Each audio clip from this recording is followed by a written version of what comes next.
नमस्कार, आप देख रहे हैं PBT express news live channel और मैं हूं आपके साथ सपना। चलिए रुक कर लेते हैं आज की बड़ी खबरों की ओर।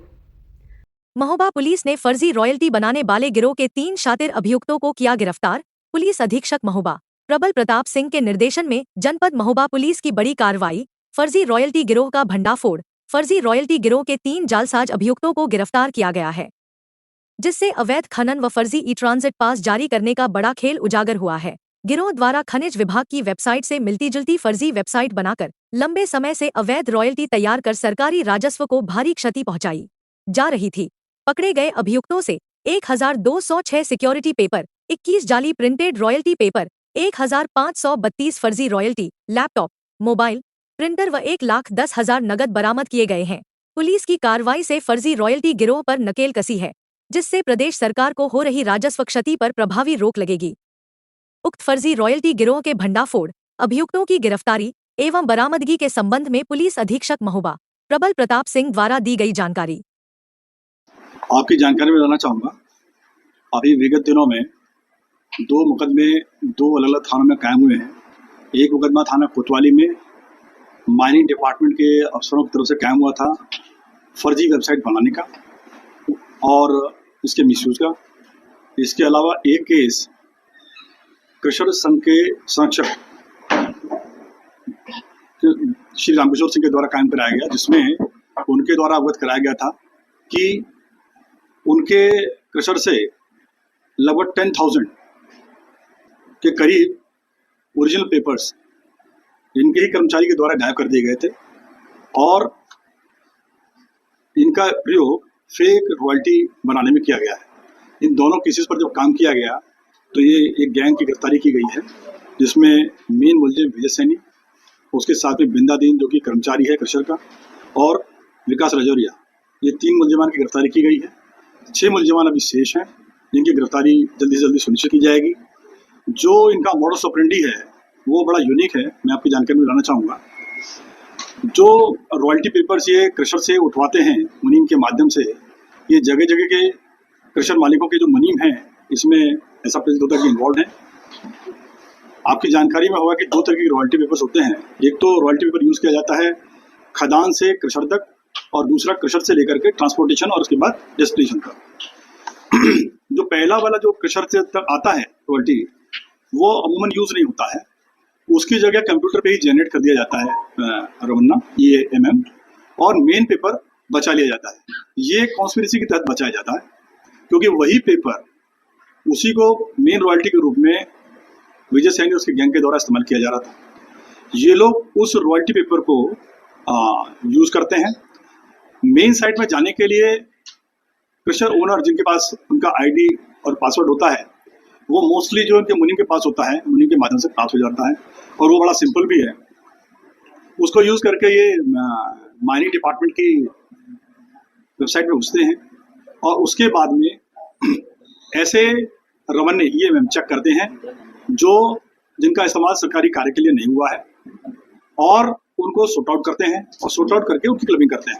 यहाँ मैं जानकारी में लाना चाहूँगा, विजय सैनी ने लगभग 17,500 रुपये का ChatGPT से AI कोर्स किया, और ये एक बोर्ड का प्रयोग करता है, जिसके माध्यम से ये ऐसे रवन्ने MM11 बहुत तेजी के साथ सॉर्ट आउट कर लेता है, जिनका प्रयोग कार्यदायी संस्था के द्वारा नहीं किया गया है, और उनको सॉर्ट आउट करने के बाद में उनको क्लबिंग करते हैं, और उसके बाद जैसी इसकी रिक्वायरमेंट होती है, जहाँ जहाँ के डेस्टिनेशन होते हैं, उनके डेस्टिनेशन और ट्रक नंबर डाल करके ये नए EMM11 जनरेट कर देते हैं। इसमें इंपॉर्टेंट बात यह है, जो आप ओरिजिनल EMM11 देखेंगे, उसमें ओरिजिनल EMM11 पर जो क्रशर ओनर है उनका एक यूनिक कोड होता है, और जो प्रिंटिंग होती है उस पर भी वो यूनिक कोड होता है, परंतु ये यूनिक कोड प्रिंटिंग पर नहीं डालते हैं। ऐसा इसलिए करते हैं कि यदि उसको डालेंगे तो फिर वो RMN पे OTP जनरेट होकर जाएगा और ये पता चल जाएगा कि ये MM11 जनरेट हो गया है, तो वो नीचे नहीं डालते हैं। इनका इसके बजाय करना ये है कि जो QR कोड है, चूंकि इसे कोडिंग भी आती है, तो QR कोड में जाकर के उसको बैक में जाकर के साइट पर उसमें ट्रक नंबर और डेस्टिनेशन दोनों चेंज करके ये नया EMM11 जनरेट कर लेते हैं और उसका प्रयोग करते हैं। यदि आप कोई भी यदि उस MM11 को अपने गूगल लेंस से चेक करेगा तो मेन वेबसाइट पर जाएगा और यदि वो ध्यान नहीं दे रहा है तो वो पेमेंट कर देगा। तो ये इसी का फायदा उठा रहे हैं, ये एक लेकुना है जिसका फायदा उठाया जा रहा है। लेकिन यदि आप उसको खुली आंखों से देखेंगे या जिन लोगों को जानकारी है उसके बारे में, तो साफ पता चलता है कि ईएमएम फर्जी है और फर्जी तरीके से यूज किया जा रहा है। तो अभी हमारे पास जो है इस तरीके की लगभग 1532 ईएमएम 11 हमें मिले हैं। इसके अलावा हमारे पास जो है लगभग 1206 ओरिजिनल पेपर्स हैं, लैपटॉप मिला है, प्रिंटर मिला है हमें, और 4 मोबाइल फोन्स मिले हैं। इसके अलावा 1,10,000 रुपये कब्जे से मिले हैं, और इनका जो कंप्यूटर है उसका जो देखा गया तो उसमें लगभग 10,000 करीब फोल्डर्स हैं, जिसमें जो मेरे पॉइंट से जारी किए गए हैं। तो ये एक विशद इन्वेस्टिगेशन है, बड़ी इन्वेस्टिगेशन है। अभी इनकी गिरफ्तारी सुनिश्चित की गई है, इनको आगे रिमांड पे लिया जाएगा और जो इनके गैजेट्स हैं इनको फॉरेंसिक के लिए भेजा जाएगा। इसके अलावा जो हमारे पास इंफॉर्मेशन अवेलेबल है और जो कार्यदायी संस्थाएं हैं, जिलाधिकारी महोदय ने उनको नोटिस भी दिया है उनके संज्ञान में आने के बाद में, पिछली जब वेबसाइट पे मुकदमा कायम किया गया था, तो उनके माध्यम से ऐसी कार्यदायी संस्थाओं से डिटेल्स मांगे जा रहे हैं जिन्होंने फर्जी ईएमएम 11 का यूज किया है। तदनुसार हम लोग फर्दर इन्वेस्टिगेशन करते हुए उनका संबंधित का जो भी इसमें इन्वॉल्व है उनका उत्तरदायित्व निश्चित करते हुए कार्य करें।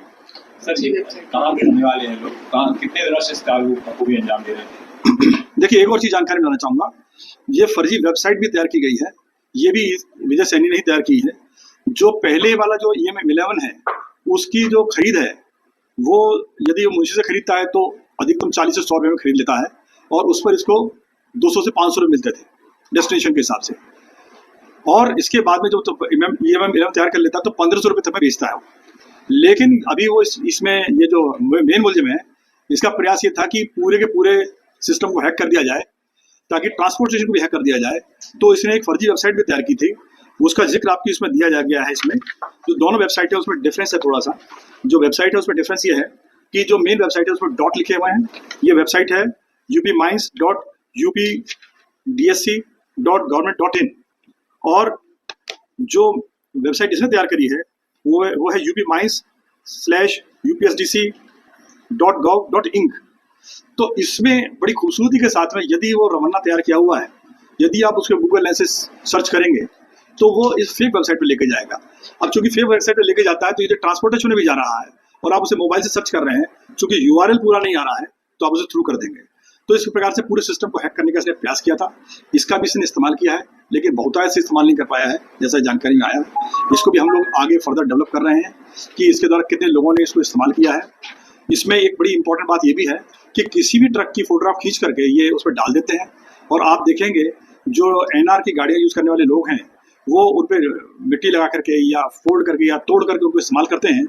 तो ये भी हमारे उसमें है, परव्यू में है, इनके ऊपर भी कार्रवाई की जाएगी। सर, लगभग कितने करोड़ की राजस्व की क्षति का आकलन किया जा रहा है? देखिए, ये 2024 से काम कर रहा है, उसके पहले से भी काम कर रहा है और 2024 से फुल फ्लेज्ड काम कर रहा है। तो आप समझ सकते हैं कि 1-1.5 साल के अंदर कितना ज़्यादा काम किया हुआ इसने। और ये 10,000 के करीब पेपर तो यही है जो मैं बता रहा हूँ आपको। ऐसे पता नहीं कितने, अभी हम चूंकि ये बहुत ही प्राइमरी स्टेज है, कुछ ही बताने में, एस्टेब्लिश करने में इसकी लंबी इन्वेस्टिगेशन होनी शेष है। अभी ये प्रथम दृष्टया जितना पता चल पाया उतना बता रहे हैं आपको, लेकिन सर अमाउंट से, वॉल्यूम से पता चल जाएगा आपको। फेक ओरिजिनल पेपर्स की वॉल्यूम से पता चल जाएगा कि 10,000 पेपर यूज किया जा सकते हैं।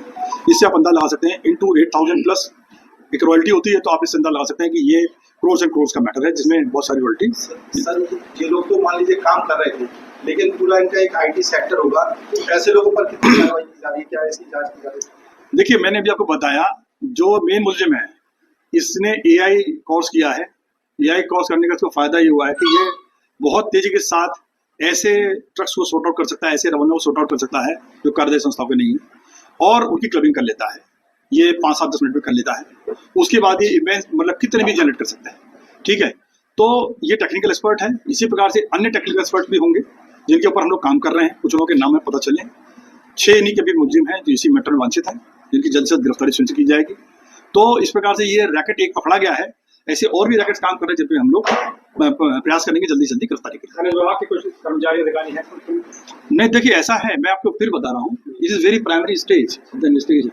अभी हमने जो रैकेट बस किया है, अभी हमारे पास प्रूफ्स हैं, फर्जी रॉयल्टी बनाने के प्रूफ है, फर्जी रॉयल्टी इस्तेमाल करने के प्रूफ है, उन रॉयल्टी का फायदा लेने के प्रूफ है। उसमें जो भी इन्वॉल्व हुआ है वो इस परव्यू में है, इस इन्वेस्टिगेशन परव्यू में है। फिलहाल इस खबर में इतना ही, दीजिए इजाजत, नमस्कार।